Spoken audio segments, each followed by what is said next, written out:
Hello students. तो आज की इस वीडियो में हम लोग लेक्चर 2 लेके आए हैं। ठीक है, इलेक्ट्रोस्टैटिक का। कल हम लोगों ने क्या देखा था? बेसिक चार्ज देखा था, ठीक है, एंड उस चार्ज की कुछ प्रॉपर्टीज देखी थी। आज बेसिकली हम लोग देखने वाले हैं comparison of charge and mass. ठीक है, तो सबसे पहले हम लोग हेडिंग डालेंगे चार्ज एंड मास। सबसे पहले अगर दोनों में सिमिलैरिटी की बात करें तो हम लिख सकते हैं कि both are intrinsic properties,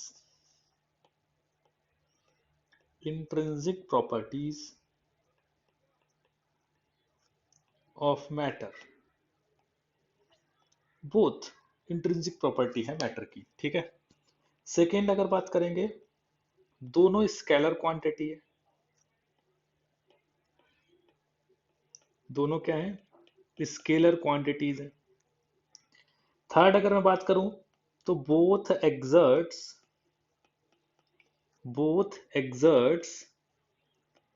force on the bodies at a distance.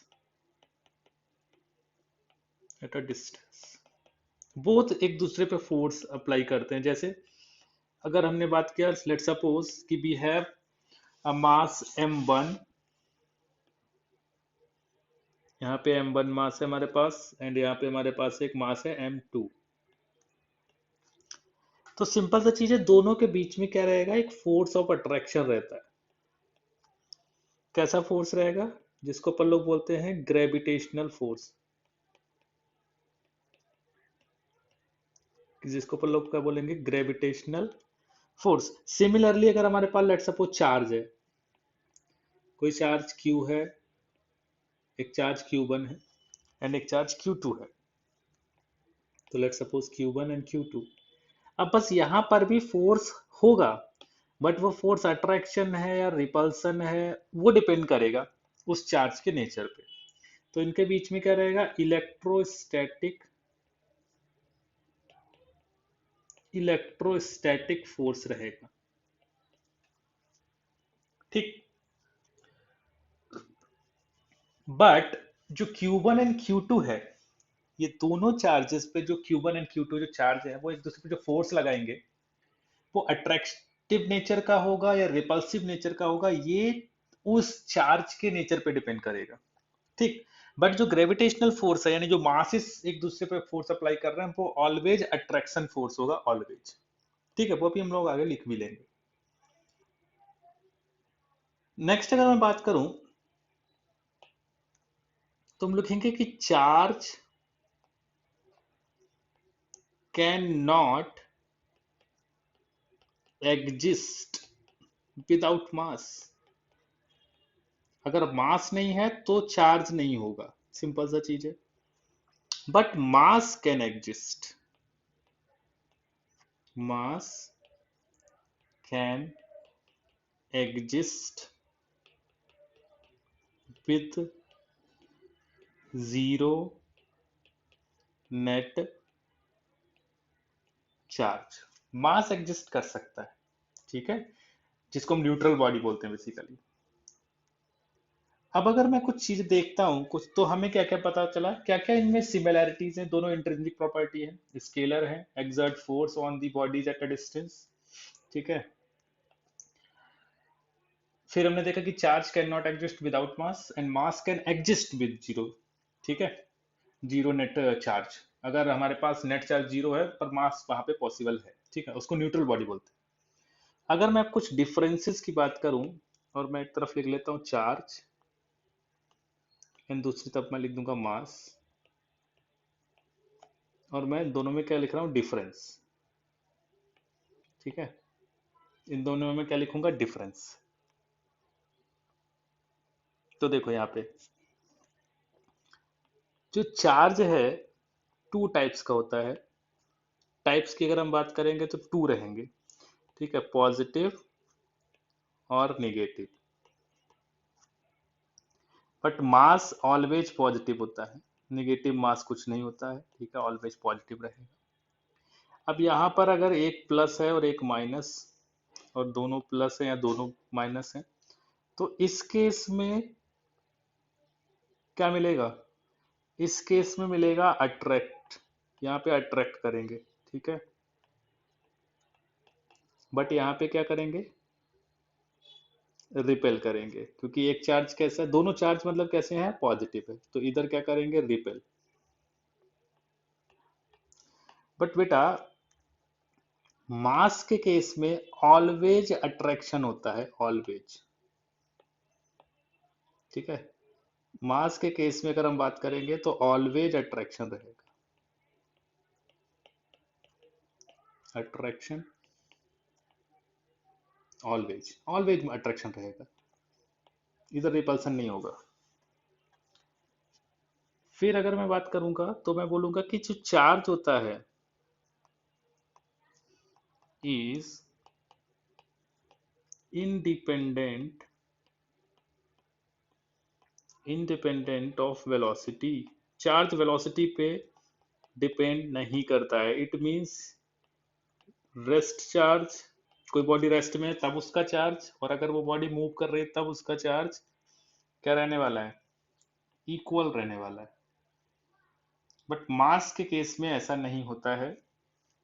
Mass of body depends on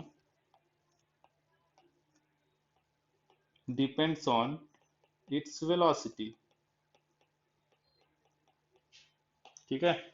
इसके लिए एक फार्मूला भी हमको गिवन है, वो होता है m is equal to m naught upon under root 1 - b² upon c², ठीक है, where c is the speed of light and m naught is the rest mass. तो ये सब चीजें यहाँ से निकाल सकते हैं, ठीक। तो ये हो गया बेसिक मास एंड चार्ज में एक सिमिलैरिटीज, और उसमें क्या क्या डिफरेंस है वो सारी चीजें हमने यहाँ पे देख ली। जो नेक्स्ट इंपॉर्टेंट चीज है वो है अपनी यूनिट्स।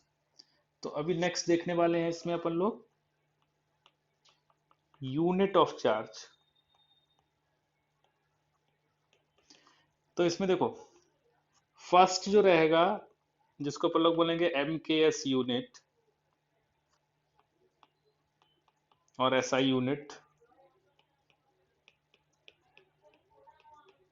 यूनिट बोल देंगे। तो यहां पर जो हमको मिलेगा वो रहता है कूलॉम, ठीक है, इसको एम्पियर सेकेंड भी बोलते हैं। फिर जो नेक्स्ट आएगा इसका CGS यूनिट। अब CGS यूनिट में इसके पास दो तरह की CGS यूनिट डिफाइन होती है, एक होती है ESU, इसे बोलते हैं इलेक्ट्रो स्टैटिक यूनिट, ठीक है, और इसी चीज को स्टेट कूलॉम भी बोलते हैं।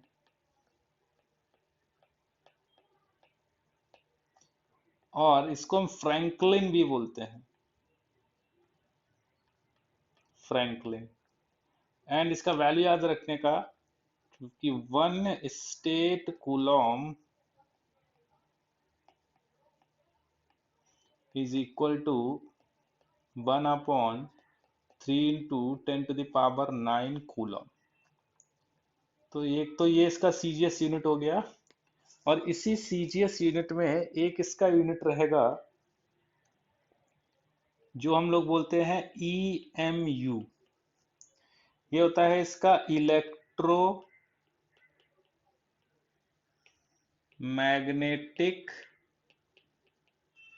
यूनिट, इसको हम एब्सोल्यूट कूलॉम भी बोलते हैं, ठीक है। अब इसका वैल्यू देख लेते हैं कि इसका वैल्यू कितना रहेगा। तो जो इसका वैल्यू रहेगा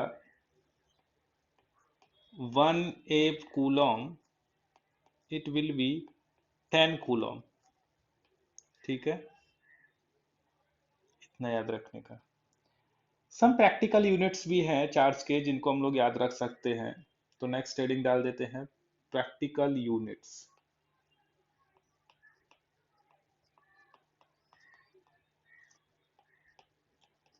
प्रैक्टिकल यूनिट्स।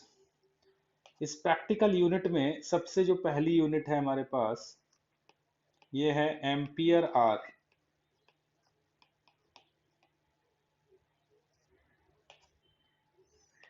1 एम्पियर आर जो रहता है एच, वो रहेगा 3600 ampere second.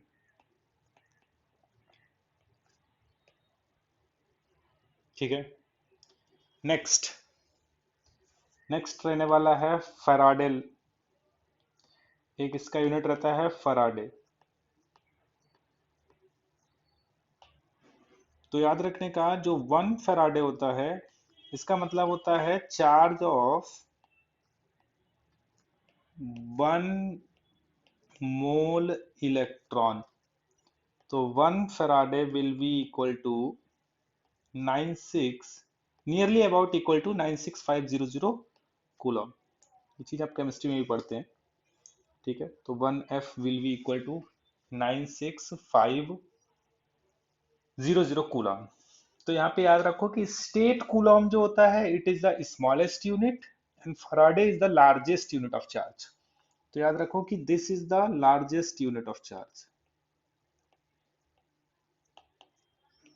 Largest unit of charge. और जो हमने ऊपर लिखा है state coulomb, it is the smallest unit of charge.